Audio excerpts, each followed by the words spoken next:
حج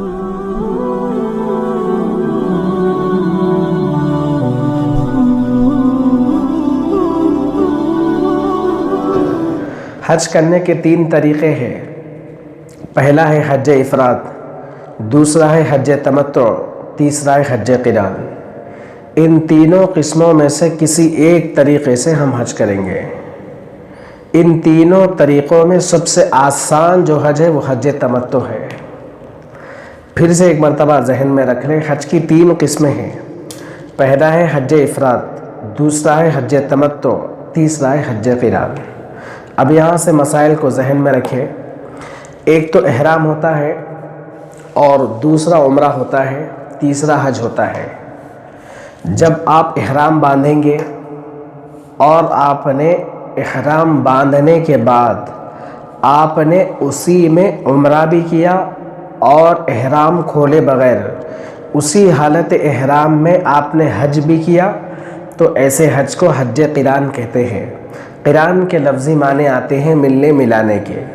اور ایک مرتبہ ذہن میں رکھ لے، جب آپ نے احرام باندھا، آپ نے احرام باندھنے کے بعد اسی میں عمرہ کیا اور احرام کھولے بغیر اسی حالت احرام میں پھر سے آپ نے وہی احرام میں حج بھی ادا کیا، تو ایسے حج کو کہتے ہیں حج قران۔ دوسرا، آپ نے احرام باندھا، احرام باندھنے کے بعد آپ نے عمرہ ادا کیا، عمرہ ادا کرنے کے بعد آپ نے احرام کھول دیا، احرام کی پابندیوں سے آزاد رہے اور عمرہ کرنے کے بعد آپ نے سلے ہوئے کپڑے پہن لیے۔ پھر جیسے ہی حج کے ایام شروع ہوں گے، حج کا وقت جو شروع ہوگا، جب آپ نے پھر سے حج کے لیے نیا احرام پہنا، تو اس میں 2 احرام ہو گئے، عمرے کا 1 احرام ہو گیا، حج کے لیے 1 احرام ہو گیا، تو ایسے حج کو حج تمتع کہتے ہیں۔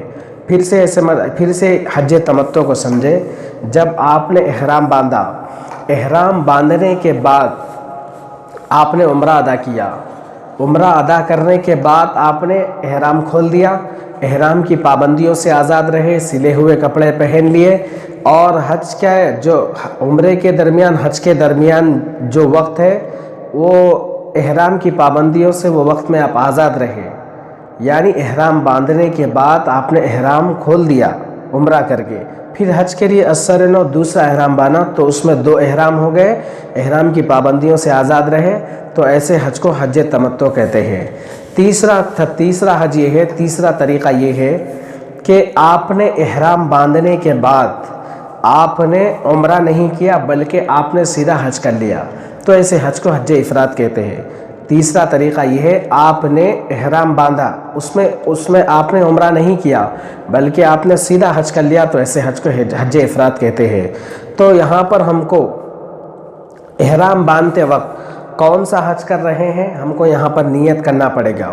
عموماً پوری دنیا سے حج کے لیے جو لوگ جاتے ہیں، عموماً پوری دنیا سے حج کے لیے جو لوگ آتے ہیں، تقریباً 90% لوگ حج تمتع کرتے ہیں، اس لیے کہ حج تمتع میں آسانیاں بہت زیادہ ہوتی ہے، حج تمتع میں پابندیاں زیادہ نہیں ہوتی۔ تو یہاں پر ذہن میں رکھیں، حج احرام باندھتے وقت ہم کون سا حج کر رہے ہیں، یہاں پر ہم کو نیت کرنا پڑے گا، حج تمتع کر رہے ہیں یا حج افراد کر رہے ہیں یا حج قران کر رہے ہیں، احرام باندھتے وقت نیت کرنا پڑے گا۔